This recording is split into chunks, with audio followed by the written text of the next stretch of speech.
Good morning बच्चों। ये प्रश्न बैंक में जो अध्याय 7 है उसका 9वां प्रश्न देखिए, पिछले में छूट गया था। ये जो प्रश्न है इसमें दिया है, ये आकृति है, इसमें एक्स वाई की मान ज्ञात करना है। ये दो रेखाएं आपको दिख रही हैं, इसकी एक ट्रांसवर्सल दिख रही है यानी एक तिर्यक रेखा है, इसमें एक्स और वाई के मान ज्ञात करना है और ये सिद्ध करना है कि ए बी और सी डी दोनों समांतर हैं। देखिए इसको कैसे हल किया है। यहाँ पर देखिए ये जो प्रश्न 9 है इसमें जो दो रेखाएं आपको दिख रही हैं, इनमें हमने एक जो तिर्यक रेखा है इसको पहले नामांकित कर लीजिए। ये ट्रांसवर्सल को हमने ई एफ जी एच से इसको नामांकित कर दिया, ई एफ जी और एच। अब इसमें हम देखें कि यहाँ पे हमें जो एक 50 डिग्री दिया है और ये एक्स दिया, तो इसको यदि हम इसको पूरा कंप्लीट कर दें तो ये पूरा एक क्या बन जाएगा, एक रेखीय युग्म यानी लाइनियर पेयर बन जाएगा।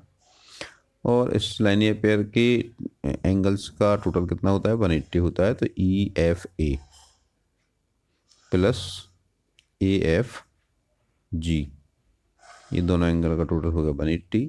ये 50 दिया हुआ है तो ये 50 प्लस x इक्वल टू 180, तो x इक्वल टू 180 माइनस 50 यानी 130 डिग्री हो जाएगा। ये आपका 130 अंश हो गया, x का मान हो गया 130 अंश।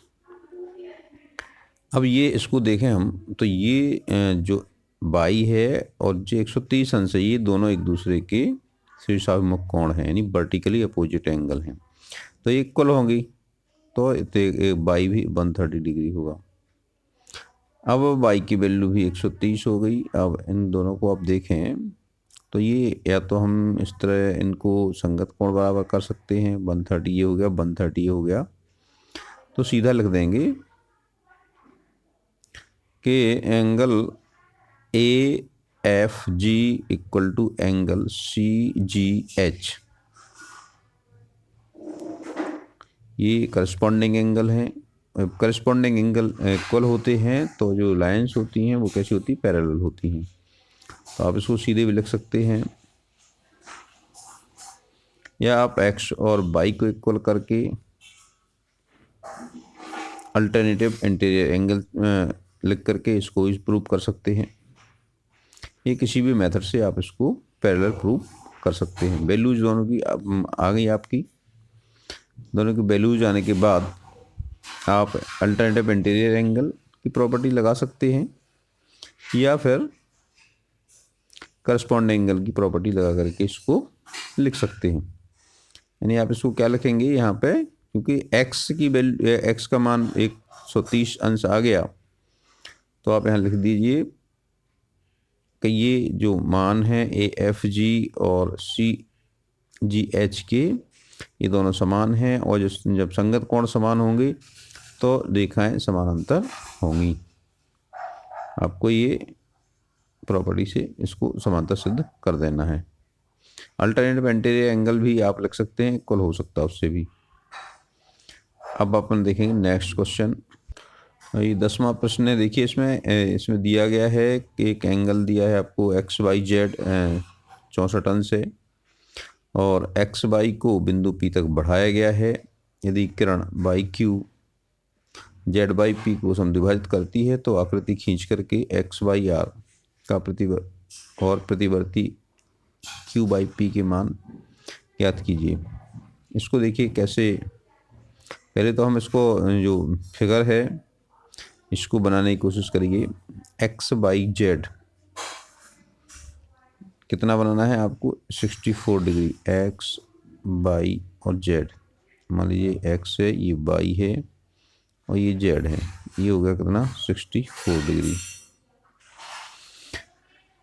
यदि किरण बाई क्यू एक्स वाई को पी तक बढ़ाया, हमने किसको बढ़ाना है, एक्स वाई को पी तक बढ़ाना है, इसको हमने बढ़ा दिया पी तक।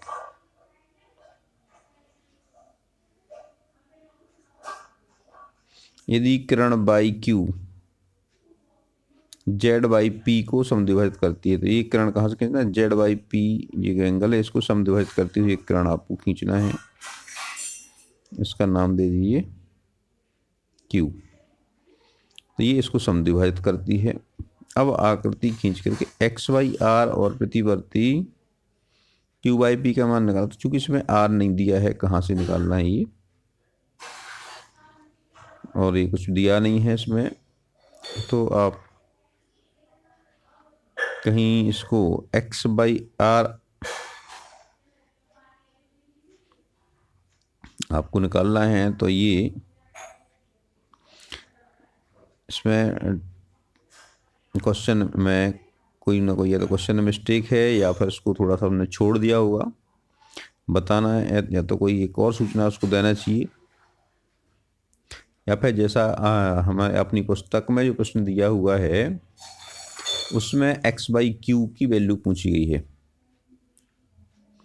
तो या तो इसको हम जब प्रश्न पत्र में आएगा तो संशोधित होके आएगा, या तो एक्स बाई आर की जगह आप एक्स बाई क्यू रख लीजिए, या फिर आर के लिए कोई आपको संकेत दिया होगा कि आर कहाँ है।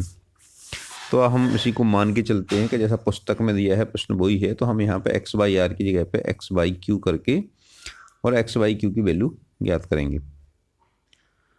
तो हम इसको देखिए ऐसे हल करेंगे। ये जो आपका फिगर है इस तरह बन गया, एक्स बाई पी, तो ये रेखीय युग्म हो जाता है।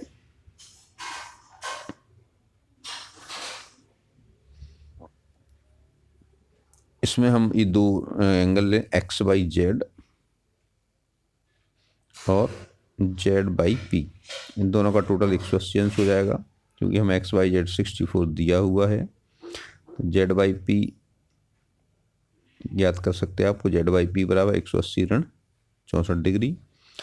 तो 180 में से हम जब 64 घटाएंगे तो ये जेड बाई पी कितना हो जाएगा, 116 डिग्री हो जाएगा। तो इसकी वैल्यू आ गई 116 डिग्री। अब आपको पता है ये इसको बाइसेक्ट करता है, यानी इसका बाइसेक्ट है, बाई क्यू क्या है, इसका एंगल बाइसेक्टर है, यानी इसको दो भागों में बांटता है। तो ये दोनों आधे आधे होंगे इसके। तो ये मान क्या हो जाएगा, इसका आधा हो जाएगा, यानी 116/2। तो जो जेड बाई पी है इसके दो भाग हो गए, जेड बाई क्यू और क्यू बाई पी। तो जो क्यू बाई पी है वो कितना हो जाएगा, 116/2, यानी ये होगा 58 डिग्री। ये 58 हो गया और ये 58 हो गया। अब आपको वैल्यू किसकी चाहिए, एक्स बाई क्यू की वैल्यू चाहिए। तो एक्स बाई क्यू कहाँ से निकालेंगे आप, यहाँ से। एक्स बाई क्यू में दो चीज़ें ऐड होंगी, एक्स बाई क्यू, तो इसमें 64 तो ये हो गया और 58 ये हो गया, दोनों को जोड़ देंगे तो कितना हो जाएगा, 8 और 4 12, 6 5 11 1 12, जी हो जाएगा 122 डिग्री। तो ये उत्तर हो जाएगा आपका एक्स 122, एक्स बाई क्यू।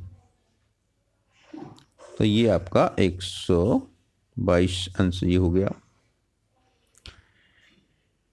अब आपको निकालना था रिफ्लेक्स एंगल, यानी प्रतिवर्ती कोण क्यू बाई पी। आपको पता है प्रतिवर्ती कोण क्या होता है, प्रतिवर्ती कोण वो 180 से 360 के बीच का कोण होता है, और जो न्यून कोण है x by Q by P, इसके अंदर का कोण नहीं है, ये इसके बाहर वाला कोण आपको नापना होता है प्रतिवर्ती कोण, यानी जो न्यून कोण है उसका प्रतिवर्ती कोण होता है। इस तरह उसको नापेंगे तो इसमें क्या क्या जोड़ेंगे आप, 58 डिग्री ये हो जाएगा, 64 डिग्री ये है, और ये हो जाएगा 180 डिग्री। या तो इस तरह लिखेंगे आप इसको, या फिर 360 में से हम इसके न्यून कोण को घटा देंगे तो ये हमें प्राप्त हो जाएगा। तो इस तरह से ये मान क्या आ जाएगा आपका, या तो आप इसको एक्स बाई जो एक्स बाई की वो पी बाई एक्स को जोड़ देंगे पूरा, तो ये 122 ये रहेगा और 180 ये सरल कोण हो गया, तो ये पूरा हो गया 302। या फिर 360 माइनस न्यून कोण 58 डिग्री, तो ये क्या हो जाएगा, रिफ्लेक्स एंगल प्रतिवर्ती कोण क्यू बाई पी का मान इस तरह भी 302 डिग्री ही आएगा। इस तरह से ये आपका हो गया। इस तरह से ये दो प्रश्न थे, ये हो गए। आप इन लोग क्या कीजिए, अपने सामने प्रश्न बैंक के क्वेश्चन को रखिए और उनके सामने आप इनको हल कीजिए। और जो अंग्रेजी माध्यम के बच्चे हैं वो प्रश्न को अंग्रेजी में ट्रांसलेट कर लीजिए, अपनी पुस्तक में देख लीजिए या लिख लीजिए। सिंपल अंग्रेजी है, बहुत ज़्यादा कठिन नहीं है। हिंदी से अंग्रेजी में आप ट्रांसलेट कर लीजिए।